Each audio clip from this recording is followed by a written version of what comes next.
श्री स्वामी चरित्र तिसरावा अध्याय. श्री गणेशानो धन्य धन्य ते या जगती स्वामीचरणी त्यांची भक्ती त्याची नाही पुनरावृत्ती पद पावती कैवल्य निर्विकार स्वामी मूर्ती लोका चमत्कार धाविती काही वर्षे करून वस्ती मंगळवेढी सोडिले मुळामध्ये वास्तव्य करीत अप्पा टोळ झाले भक्त तेची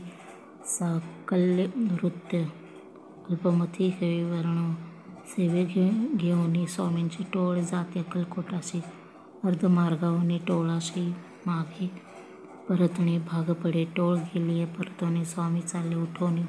भोवत वरचिले सेवेकऱ्यांनी घरी नच न मालिले तेथोनी निघाले अक्कलकोटाप्रती आले ग्रामद्वारी बैसले येथे राजसोय इच्छेने तेथे एक विद्य होता तो न करीता याच्या थट्टा तरी काही चमत्कार पाहता महासिद्ध समजला पूर्ण पुण्यासह निश्चिती आले चोळाप्पाच्या ग्रहाप्रती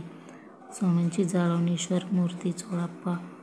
करी आधार योगाधिक काही चोळाप्पाने केले नाही परी अविभस्त भक्तिस्तव पाही स्वामी आले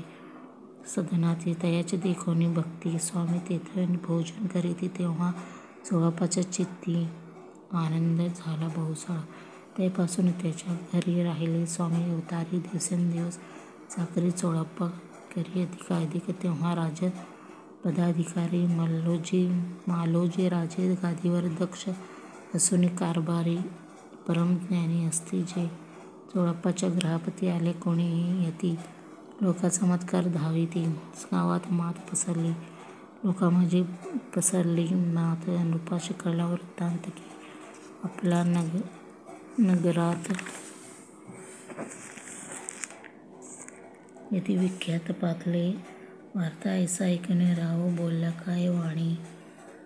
गावात यती येऊनी फार दिवस झाले तरी आनंद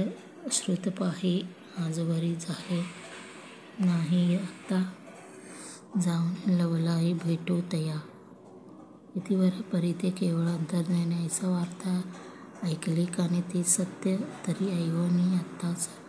देती दर्शन राव मुखातील वाणी निघाल तोची यती मूर्ती सकल सभा चकित झाली मती गुंगली रायाची खूण पटली अंतरी स्वामी केवळ अवतार्या भक्ती पळून गेली दुरी चरणी भक्ती जडली तई सकळ सभा आनंदली समस्ती पावले वंदिली सोडोपचारे पुंजिली स्वामी मूर्ती नृपुराई ती श्री स्वामीचरित्र सारामृत नाना प्रकट संमत केवळ भक्त परिसोत तृतीय अध्याय घोडा